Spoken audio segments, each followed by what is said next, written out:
सास से परेशान बेटी गई पिता के पास, लेकिन हाल ही में स्नेहा का विवाह हुआ था और उसने अपने पति और ससुराल वालों के साथ एक जॉइंट फैमिली में रहना शुरू कर दिया था। कुछ दिनों के बाद उसे पता चला कि वह अपनी सास के साथ नहीं रह सकती। स्नेहा की सास रूढ़िवादी थी, जबकि स्नेहा आधुनिक जीवन शैली जीने वाली लड़की थी। जल्द ही उनके बीच झगड़ने होने लगे। कई महीनों के बीत जाने के बाद भी दोनों में से कोई भी अपना व्यवहार बदल नहीं पाया।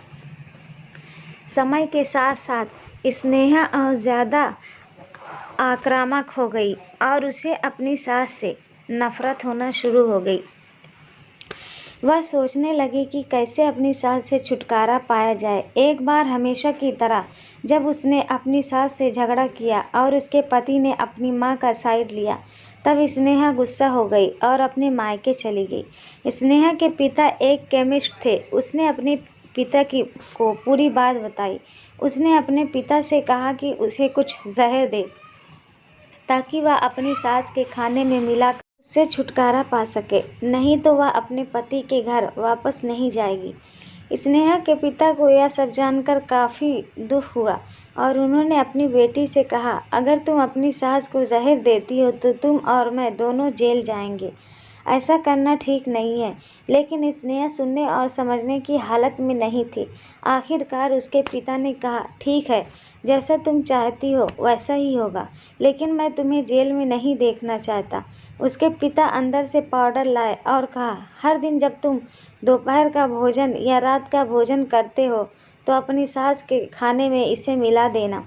इससे धीरे धीरे कुछ महीने में वो मर जाएगी और लोग सोचेंगे कि वह प्राकृतिक रूप से मर गई है।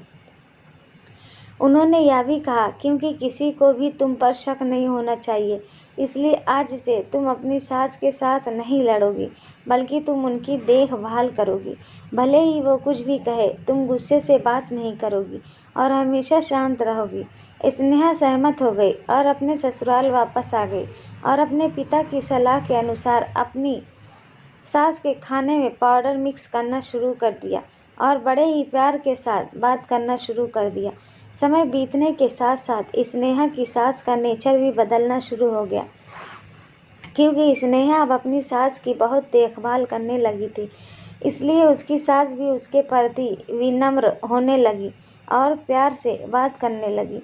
5 महीने बीत गए और स्नेहा खाने में पाउडर मिक्स कर रही थी, लेकिन अब घर का वातावरण बदल गया। कोई झगड़े नहीं थे, दोनों एक दूसरे की तारीफ करते।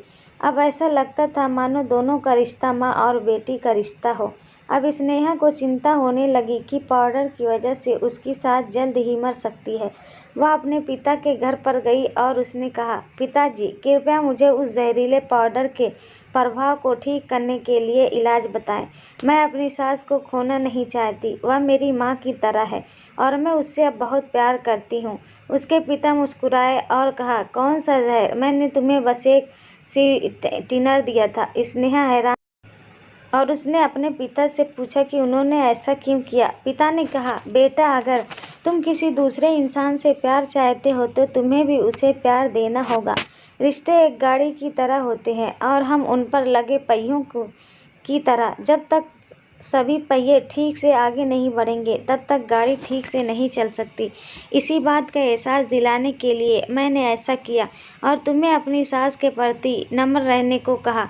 तुम्हारी अच्छाई देखकर उन्होंने भी अपने आप को बदला और तुम्हें समझना शुरू किया। तुम दोनों में एक दूसरे के लिए अपने आप को बदला। यही कारण है कि तुम अपनी सास के लिए आज मेरे पास भागते हुए आई हो। स्नेहा अपने पिता की बात समझ चुकी थी। आपको ये कहानी कैसी लगी? पसंद आई है तो लाइक करें, शेयर करें, चैनल को सब्सक्राइब जरूर।